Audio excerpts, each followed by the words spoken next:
Nouvelle édition sur Africa Télévision. Mesdames et messieurs, merci de nous rejoindre. Bienvenue. Tout de suite, le sommaire. Nous préférons la pauvreté dans la liberté à la richesse dans l'esclavage. Déclaration du syndicaliste Ahmed Sékou Touré devant le général de Gaulle le 25 août 1958. 56 ans après ce discours épique, retour sur le nom historique.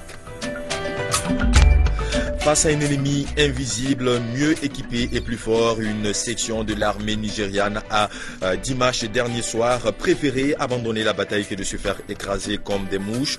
La première puissance économique d'Afrique manque de moyens militaires pour combattre une secte qui gagne du terrain du jour au lendemain. 25 août 1958, 25 août 2014, il y a 56 ans que le syndicaliste Ahmed Sékou Touré menait la Guinée à l'indépendance au travers d'un discours classé épique. Le 25 août 1958, le jeune leader lâchait la phrase mémorable « Nous préférons la pauvreté dans la liberté à la richesse dans l'esclavage » devant le général de Gaulle. 56 ans après, retour sur l'histoire.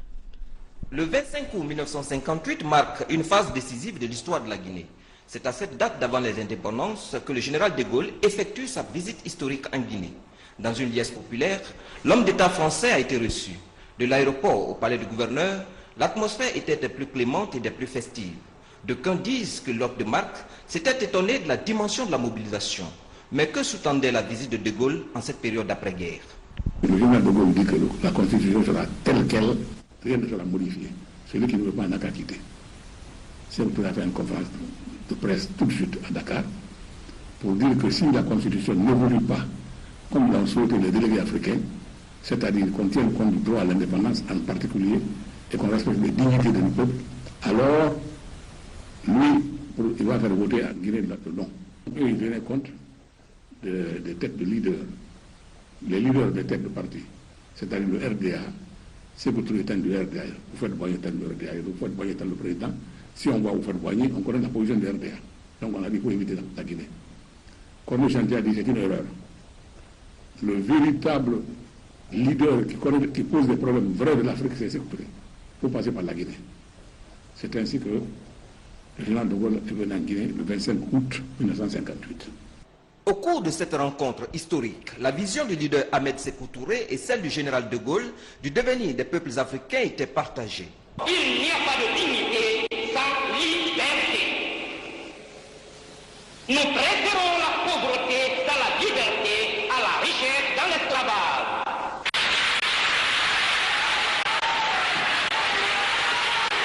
Si l'indépendance est donnée avec toutes les conséquences, l'obligation pour le peuple est celle d'unir les efforts pour bâtir une Guinée prospère. Le progrès économique a été lent à cause du fait que les Guinéens sont responsables de leur propre retard. Les cadres guinéens ne s'entendent pas. Et le plus souvent, ils pactisent avec l'extérieur contre leur propre pays. En cette période commémorative de ce passé glorieux, le peuple de Guinée garde sa lucidité et continue de faire son histoire. L'anarchie en Libye, en plus des combats autour de l'aéroport de Tripoli, le pays pourrait se retrouver avec deux gouvernements concurrents parallèlement à ces deux parlements rivaux. L'Assemblée libyenne sortante, le CGN, réuni à Tripoli, a chargé hier un pro-islamiste de former un nouveau gouvernement de salut national dans un geste de défi au cabinet provisoire installé dans l'extrême est du pays et qui semble incapable de reprendre la main face aux milices fortement armées. Une anarchie qui risque ainsi de devenir encore plus complexe. Les soldats nigérians ne veulent plus affronter la secte islamiste Boko Haram à armes inégales. C'est du moins ce qu'a laissé entendre un groupe de soldats qui a refusé de participer à une opération contre cette nébuleuse dans le nord-est du pays. La première puissance économique d'Afrique manque des moyens militaires pour combattre une secte qui gagne du terrain du jour au lendemain. Les soldats réclament de leurs supérieurs de meilleures armes pour éviter de se faire canarder. Le Mali présente ses condoléances au peuple burkinabé à la suite de la mort de 2 soldats burkinabés au Mali dans le cadre de la mission de soutien au pays. Le ministre malien de la communication était porteur de ce message à Kosiam. Au Mali, les adjudants-chefs Moussa Konaté et Innocent Rwamba sont tombés les armes à la main. Au Burkina Faso, ils reposent désormais et leur disparition affecte toujours ceux pour qui ils ont eu la noble mission de protéger. C'est l'ensemble du peuple malien qui a été touché. Nous savons que nos frères du Burkina sont au Mali aux côtés d'autres frères de la sous-région pour nous aider dans cette lutte contre le terrorisme dans le cadre de la préservation de l'intégrité territoriale du Mali. Et nous saluons évidemment la mémoire des soldats disparus et remercions encore une fois l'ensemble du peuple et de la nation burkinabé pour le soutien qu'ils apportent au Mali depuis le début de la crise. Le Mali sollicite aussi la voix du Burkina Faso au profit de sa candidate au poste de directrice générale de l'Organisation mondiale de la santé OMS Afrique. Le second message portait sur une demande de soutien, une demande d'appui que le Mali envoie au Burkina Faso. Il s'agit de la candidature du Mali pour la direction générale de l'OMS Afrique. Nous avons une candidate qui est le docteur Nafo Traoré, ancienne ministre de la Santé du Mali, ancienne représentante de l'OMS en Éthiopie et en République du Congo. Et les instances de l'OMS Afrique seront renouvelées cette année au Bénin. C'est pourquoi le Mali a souhaité obtenir le soutien du pays frère qu'est le Burkina Faso dans cette élection. Docteur Fatoumata Traoré, la candidate malienne, connaît bien l'institution dont elle convoite la direction. Le soutien du Burkina Faso serait un atout pour son élection au poste de directrice générale de l'OMS Afrique. Cap à présent sur la région du nord du Cameroun avec un constat fort préoccupant. Le lac artificiel de Lac-d'eau se meurt au fil des années. La cote d'alerte est désormais atteinte. L'ensablement achève d'avaler cette mamelle nourricière de la ville de Garoua. Nos confrères de la télévision camerounaise nous promènent ici sur ce lac. De petites vagues sans relâche viennent lécher le sable fin des plages, comme à Kribi, comme à Limbé, comme à la mer. Nous sommes pourtant en plein septentrion, à Lac-d'eau, région du Nord Cameroun. Et cette vaste étendue d'eau plutôt douce, c'est le lac artificiel de Lac-d'eau. 700 km² de superficie, jusqu'à 40 mètres de profondeur et une capacité de plus de 7 milliards de mètres cubes. Le lac de Lac-d'eau n'est pas naturel. Il est né il y a 30 ans, créé par des mains expertes qui avaient alors jugé bon d'exploiter ainsi le trop-plein des eaux déviées pour la construction du barrage hydroélectrique, les eaux du fleuve Benoué. Au début des années 80, cet espace n'était que sable et arbres. Et le lac, très riche en poissons, est venu transformer la cité, essentiellement agro-pastorale, en une ville de pêcheurs. Ils l'ont appelé ici saison morte, ce trimestre juillet-août-septembre où le lac nourricier est en cessation d'activité. Interdiction formelle de pêcher. C'est le repos biologique instauré depuis 1 an par les autorités administratives locales pour permettre aux espèces halieutiques de se multiplier. En réalité, la situation inquiète. Le lac se meurt à petit feu. 20 000 tonnes de poissons par an au départ, à peine 4 000 tonnes à ce jour et de nombreuses espèces disparues. Raison de ce déclin du lac, la pêche excessive, mais surtout l'ensablement désormais alarmant du cours d'eau. Des 7,7 milliards de mètres cubes disponibles, 3 milliards environ sont désormais occupés par du sable. Ici, tous sont conscients désormais que de ces mesures privatives naîtra l'abondance. Tous sont conscients d'une chose, il faut sauver le lac artificiel de Lac-d'eau. En cette période de grandes vacances scolaires à Dakar, les plages constituent les principaux lieux de convergence. Notre équipe au Sénégal s'est intéressée à la plage d'Ngor, une plage très fréquentée et bien sécurisée. En cette période estivale de l'année, le niveau de fréquentation des différentes plages de Dakar augmente fortement du fait des vacances scolaires. La plage de Ngor, elle, appréciée pour sa tranquillité et son niveau de sécurité, devient alors le coin de détente idéal.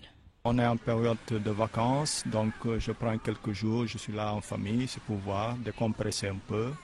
Voilà, l'île n'est pas mauvaise, elle est belle. Bon, aujourd'hui, on a préféré d'arriver à la plage parce qu'il y a moins de monde. Il est souvent, il y a trop de monde, donc aujourd'hui, on est ici sur la plage de Ngor pour décompresser, prendre de l'air en famille, c'est ça. Elle est propre, elle est bien entretenue par les Ngorois, surtout en cette période de vacances. Donc, je pense aussi qu'il y a une sécurité qui se fait aussi, donc je pense que ça va, quoi. En plus de la sécurité et de la propreté qui y règne, cette plage a sa particularité. De la rive, on aperçoit une île dénommée l'île de Ngor. Une navette de pirogue rallie les deux côtes en moins d'une dizaine de minutes pour transporter les baigneurs. Dans cet endroit au climat agréable, propice au sport nautique, à la pêche sportive, plages, restaurants, hôtels et petits commerces se développent. Les prix varient entre 500 francs et 2500 francs. Bon nombre de personnes viennent ici rien que pour manger du poisson grillé. On commence le commerce vers 10h et on y reste jusqu'à 20h. Pourquoi pas? Des fois, ça dépend. Cette plage de Ngor se situe au large de la presqu'île du Cap-Vert, à 400 mètres à peine du village traditionnel Lébou de Ngor, sur la pointe des Almadies. Pour ces inconditionnels de la baignade, cette plage de Ngor est l'endroit idéal pour passer de bonnes vacances. Restons toujours sur les eaux, cette fois-ci au Maroc. Des déchets en tout genre abandonnés par des baigneurs peu soucieux sont éparpillés un peu partout aux abords des plages en cette période de vacances également au Royaume pour donc éviter que le littoral ne se transforme en décharge à ciel ouvert. Des jeunes saisonniers sont présentement chargés de collecter les déchets et de sensibiliser au passage. Mohamedia, ces belles plages sont ensoleillées, a priori tout pour passer de bonnes vacances. Mais voilà, ces détritus sur le bord de mer viennent gâcher le beau paysage. Des sacs en plastique en grande partie nocifs pour l'environnement et qui contribuent à la pollution de l'eau et des écosystèmes. Les personnes qui viennent à la plage ne nettoient pas leur place lorsqu'ils s'en vont. Personne ne prend l'initiative de ramasser les ordures par terre et de les jeter à la poubelle. On n'est pas habitué à ramasser les ordures, alors on laisse traîner les sacs en plastique, les canettes, les feuilles et ce n'est pas normal. De mauvaises habitudes prises malgré les moyens déployés pour garder la plage propre. Certains jeunes profitent de leurs vacances pour gagner de l'argent en ramassant les ordures. La participation des estivants leur serait d'une grande utilité. On aimerait que tout le monde y mette du sien, qu'au minimum ils jettent leurs ordures dans des sacs en plastique fermés, pour qu'à notre tour nous puissions les ramasser. Si les ordures sont regroupées, cela nous permettrait de faciliter la tâche à nos équipes de jour et de nuit. Malgré le programme Plage Propre mis en place par la ville pour améliorer la qualité environnementale de ces plages, la Cité des Fleurs n'a pas pu cette année encore décrocher le fameux label Pavillon Bleu, et ceci depuis 2012. Les côtes atlantiques de l'ancienne Soudala ne désemplissent pas pour autant. Avec une meilleure mobilisation envers l'environnement, les vacanciers pourraient se délecter davantage de la beauté de cette petite cité balnéaire. Hors de nos frontières, tournant politique en Ukraine, hier, le président Porochenko a annoncé la dissolution du Parlement de Kiev et la convocation d'élections législatives anticipées pour le 26 octobre prochain. C'est dans ce contexte que Vladimir Poutine et Petro Porochenko se retrouvent au sommet de Minsk.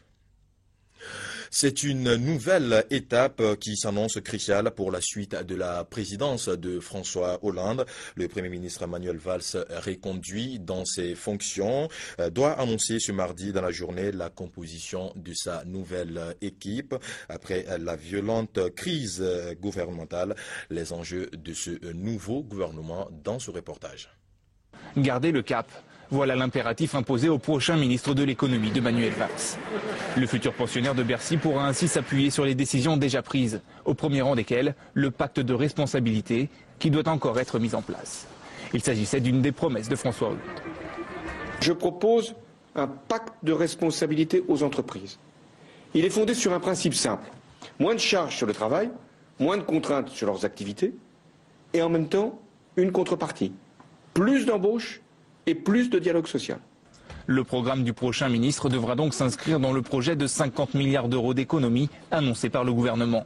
Mais il faudra composer avec la baisse d'impôts prévue en 2014, une réduction qui doit se chiffrer entre 1,2 et 1,3 milliard d'euros et concerner près de 3 millions de ménages. Les défis économiques qui attendent le prochain gouvernement Valls sont nombreux. Premier chantier, relancer la croissance et le PIB qui stagne depuis 2 trimestres. La production industrielle a reculé de 0,5% entre mars et juin et l'investissement des entreprises de 0,8%. Et surtout, le chômage. Le pays compte 100 000 demandeurs d'emploi en plus depuis le mois de mars. Autant d'obstacles à surmonter dans ce contexte morose. La réduction du déficit à 3% d'ici 2015 semble donc s'éloigner de plus en plus. Les premières annonces devraient concerner le logement. Des mesures pour relancer la construction doivent être annoncées cette semaine. Voilà qui referme cette édition. Merci de l'avoir suivi. Restez en notre compagnie. À très bientôt sur notre chaîne. Au revoir.